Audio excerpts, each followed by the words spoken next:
tech market in India is very, very vibrant. It's actually around $4 to $5 billion currently and expected to hit $5 billion in the next 2 years. We're expecting by 2050 to make it $50 billion. Majority of that is in the B2C market. So this is things like e-pharmacies, telemedicine, e-diagnostics, and the many things you see as a consumer that's advertised regularly either through digital platforms or directly through TV. The other big piece of it, which is very vibrant, is the B2B market, where you see a wholesale sale of pharmaceutical drugs between hospitals from distributors, so the wholesale market, as well as the consumable play, which is huge in the healthcare industry.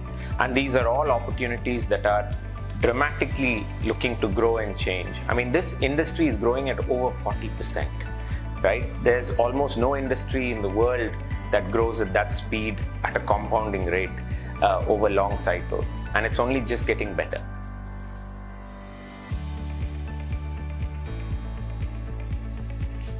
So COVID came along in 2020, and one of the things we've seen is such a rapid acceleration of all the industry statistics around the medtech industry in India.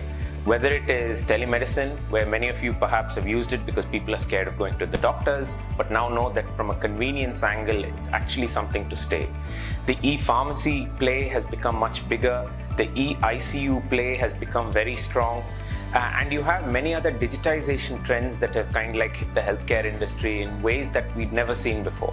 The industry was perhaps growing at less than 15% year on year, and now we're seeing it close to 40%, right? So the reality is COVID has really accelerated the heck out of the health tech market. And I think it's good for the industry and it's good for India because we will benefit.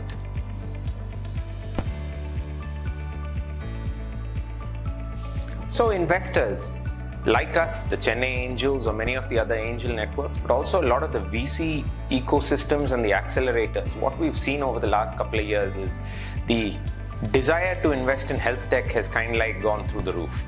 Today, if you go to a VC and you say, which industries are you investing in? And you don't hear the word health tech, you kind of like wonder, are they on the map?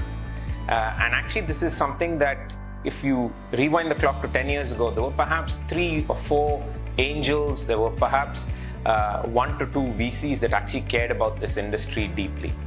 They didn't have the expertise perhaps then, but today if you look at it, everyone's seen with COVID that the change is required, that the growth, the opportunity for digitization in health is huge.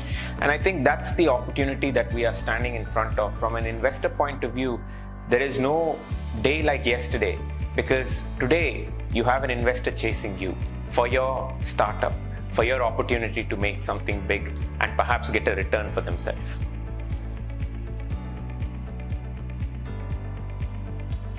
So there are large opportunities in the medtech market. Everyone obviously focuses around the B2C, right? So you're seeing dozens and dozens of e-pharmacy companies come up and look for capital.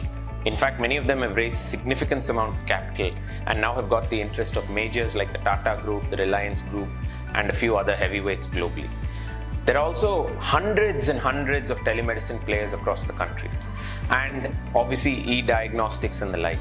But where people perhaps haven't spent as much attention is the B2B space. What are the opportunities, for example, selling to hospitals? What are the opportunities in wholesale distribution? What are the opportunities for group purchasing? And that's where I think you'll see the large wave of opportunities coming up in the next couple of years. Just remember, right? If you're just looking at the hospital industry, that's like north of $100 billion market by itself. So the opportunity for $100 billion market plus to feed another couple billion to another company is quite easy. And there are 80,000 hospitals in India. So the capacity to serve this quite varied and distributed heterogeneous market is huge. And it's a wonderful opportunity for you as an entrepreneur.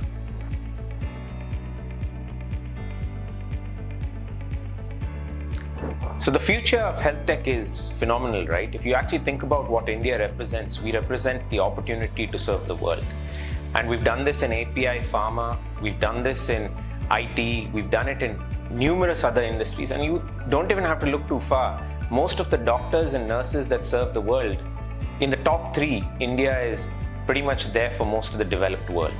And I think that's the opportunity we represent, that not only can we serve through hard intellect, through drive and through passion, but we can also serve through companies making global brands for themselves. Whether it's digital health software opportunities, whether it's hardware around wearables and the like, obviously some of that industry has to mature a bit, but if you actually look at the engineering horsepower that's available to us and the deep tech expertise that exists in India, this is huge. And the opportunities for change are, if you think about it, the world, right? We hear about the metaverse today. Can you actually imagine for mental health, people wearing these goggles or sitting in immersive pods and having a feeling of actual pure safety for them? And that is something that's possible. And that actually doesn't require too many jumps from where we are today with the expertise that exists in India today.